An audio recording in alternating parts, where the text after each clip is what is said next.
হাঁচি আটকালে কি ক্ষতি হয় জানেন? আমাদের কখন হাঁচি আসে জানেন?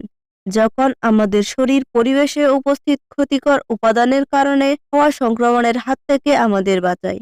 তাই তো একথা বলতেই হয় যে হাঁচি আমাদের শরীরের পক্ষে খুবই ভালো।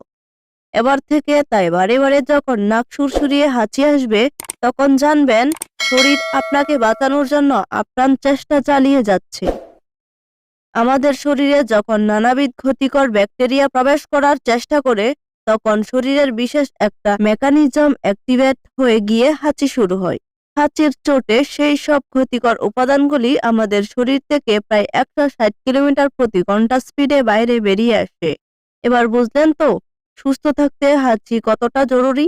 আমরা অনেকেই লোকসমাজে হাঁচি দিতে চাই না, আমাদের আত্মসম্মান চলে যাবে বলে। কিন্তু এমন করাটা একেবারেই উচিত নয়। কারণ হাঁচি আসার সময় তা আটকে দিলে আমাদের মৃত্যু পর্যন্ত হতে পারে।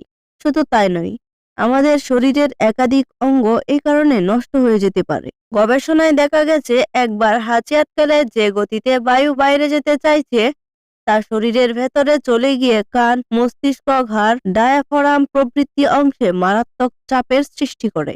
ফলে ধীরে ধীরে শরীরের এই অংশগুলির কর্মক্ষমতা কমে যেতে শুরু হয়। হাঁচি আটকালে আরো নানাবিধ ক্ষতি হওয়ার আশঙ্কা থাকে, সেগুলো সম্পর্কেই আলোচনা করব।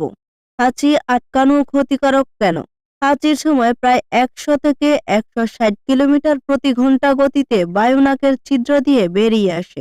তাই সেই সময় যদি এই বায়ু প্রবাহকে জোর করে আটকানো হয়, তাহলে তা সমপরিমাণ গতিতে শরীরের ভিতরে চলে যায় এবং একাধিক অঙ্গের ক্ষতি সাধন করে। যেমন ধরুন, কানে যদি এর প্রভাব পড়ে তাহলে কানের পর্দা ফেটে যেতে পারে। হাঁচি আটকালে শরীরের ক্ষতিকারক ব্যাকটেরিয়ার পরিমাণ বেড়ে যেতে শুরু করে, ফলে সংক্রমণের সম্ভাবনাও বৃদ্ধি পায়। চোখ, ঘাড় এবং মস্তিষ্কের মারাত্মক ক্ষতি হয়। ট্রেনের যে গতিবেগ, সেই সমান স্পিডে বায়ু প্রবাহ যখন চোখে এসে ধাক্কা মারে, তখন একাধিক নার্ভ ড্যামেজ হয়ে যায়। এই কারণে দৃষ্টিশক্তি কমে যাওয়া এবং অন্ধত্বের আশঙ্কাও বৃদ্ধি পায়। আর যদি ঘাড়ে এর প্রভাব পড়ে, তাহলে মারাত্মক নেক ইনজুরি হতে পারে।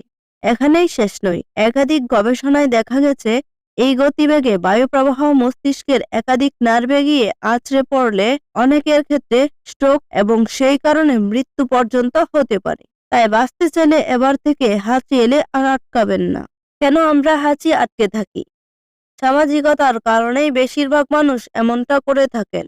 লোক সমাজে থাকলে বা মিটিং এ থাকাকালীন হাঁচি এলে অনেকেই মনে করেন সম্মান চলে যাবে, তাই সঙ্গে সঙ্গে হাঁচি আটকে ফেলেন বা রুমাল দিয়ে মুখ ঢেকে ফেলেন। আশা করা যেতে পারে এবার থেকে নিশ্চয়ই আর এমনটা করবেন না। কারণ সামাজিক আত্মসম্মানের চেয়ে সুস্থভাবে বেঁচে থাকাটা বেশি গুরুত্বপূর্ণ।